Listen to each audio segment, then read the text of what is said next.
Xin chào, mình là Cang Nớp, chuyên phân phối, sửa chữa, nâng cấp súng nớp hàng đầu Việt Nam.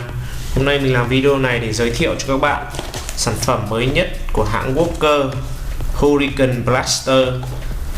Có nghĩa là Việt hóa ra thì có nghĩa là súng cuồng phong. Thì ở trên súng thì ở ngoài vỏ hộp thì nó được thiết kế như thế này. Đó, nó có khoét một ô để ta nhìn thấy súng ở bên trong. Còn ở trên hộp thì nó có dòng chữ Trung Quốc, thì dịch ra đại khái là vũ khí nhỏ nhưng mà tác dụng thì lớn. Ok, bây giờ mình sẽ bóc hộp cho các bạn xem. Thì mình mới nhập về thì cũng là lần đầu tiên mình bóc ra. Ok, đây là súng băng đạn màu xanh. Thì súng này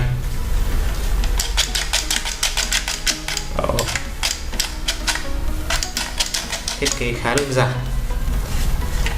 Thì như trên website của Walker giới thiệu là cái băng đạn này thì ngoài phiên bản màu xanh như thế này, nó có cả phiên bản màu trắng. Tuy nhiên ta phải mua riêng ở ngoài. Còn đi kèm súng là chỉ có màu xanh như thế này thôi. Trong hộp thì có hướng dẫn sử dụng. Thì hãng Walker là chuyên phân phối các loại súng và linh kiện nâng cấp. Thì cái tờ hướng dẫn này thì nó giới thiệu cách lắp pin và cách nối dây nâng cấp, thay motor, thay flywheel các kiểu. Thì mình có mua sẵn một bộ flywheel nhỏ của nó và một cái ống túp để tăng độ chính xác cho đạn bắn ra. Sau này thì mình có thời gian mình sẽ làm video modify thay thế cho nó. Còn bây giờ ta lắp đạn lắp pin để bắn thử đã. Thì chỗ lắp pin thì nó nằm ở phía dưới tay cầm. Tháo ra.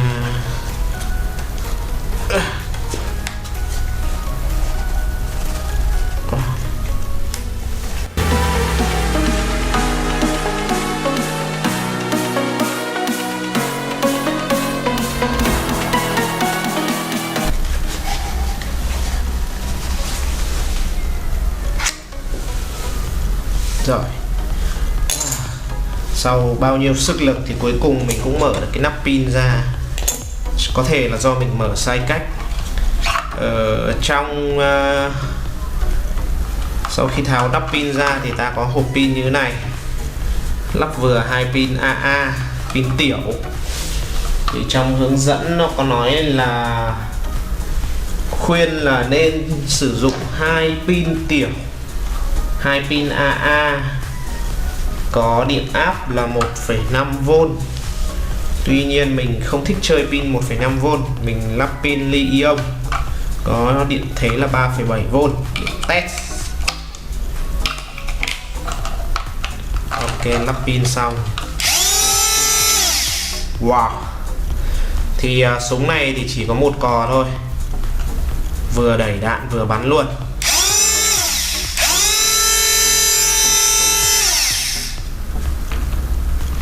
Mình ngửi thử xem motor có khét không, nhưng mà hoàn toàn ok, bởi vì đây là motor của Walker. Thì hai viên pin này cũng không làm gì với nó.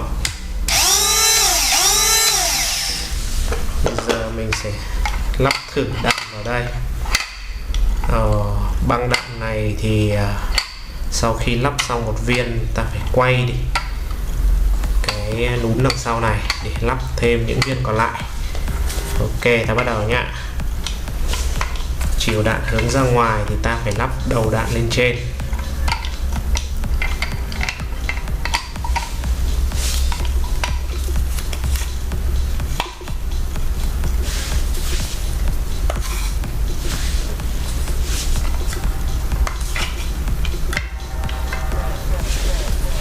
Các bạn lưu ý là phải lắp đạn sâu hẳn ở bên trong, nếu không thì sẽ bị kẹt và không quay được cái cylinder băng đạn này.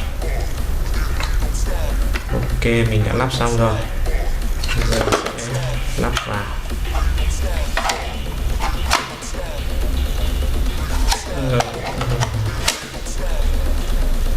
Lắp thì ta phải đặt phía sau vào trước, phía trước vào. Ok, mọi thứ đã sẵn sàng. Bây giờ mình sẽ vừa bắn vừa đo thử tốc độ đạn của nó luôn khi sử dụng hai pin li-ion, 3,7V. Ok, ta sẽ bắt đầu bây giờ. Các bạn nếu mà biết rồi thì có thể bỏ qua, nhưng mà nếu chưa biết thì mình giới thiệu một chút về cái máy này của mình. Nó thường xuất hiện trong các video của mình, thì nó là máy đo vận tốc của đạn, được tính theo đơn vị feet trên giây. Mình thích tính theo đơn vị feet trên giây bởi vì ở Mỹ hoặc là các modder khác người ta vẫn hay dùng vận tốc feet trên giây để so sánh vận tốc đạn của các súng mà người ta modify hoặc là các súng chưa modify để tiện so sánh thôi. Ok, bây giờ mình sẽ bắn thử.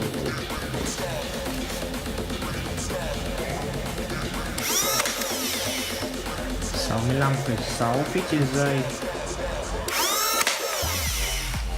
63,6 feet trên giây. Mình bắn nhanh quá, máy nó chưa kịp đo. 72,8 feet trên giây, 70,8 feet trên giây, 64,2. Hết đạn rồi. Thì vận tốc đạn trung bình là từ 65 đến 70 feet trên giây. Thì cái giá trị này thì nó ngang súng semi auto của Nerf. Ví dụ như là Strike hoặc là các súng semi auto khác thì cũng đạt được cái vận tốc này. Thì sau khi ta bắn thử và đo vận tốc đạn thì kết luận là đây là một cây súng ngắn có sử dụng flywheel chạy pin khá là lợi hại khi sử dụng với hai pin li-ion 3,7V. Thì ta nói thêm một chút là trên súng còn có một công tắc on off để tắt nguồn khi ta không chơi nữa, tránh nguy hiểm. Thì cây này nó cũng khá thú vị vì nó chỉ có một cò, vừa chạy motor vừa nhả đạn luôn. Ok, mình sẽ kết thúc review ở đây. Nếu mà bạn nào có nhu cầu mua cây này thì có thể liên hệ với Can Nerf.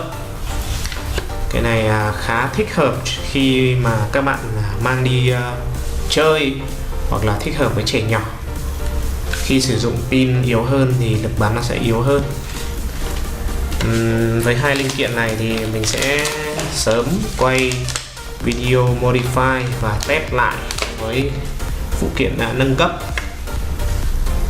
Ok, chào tạm biệt và hẹn gặp lại.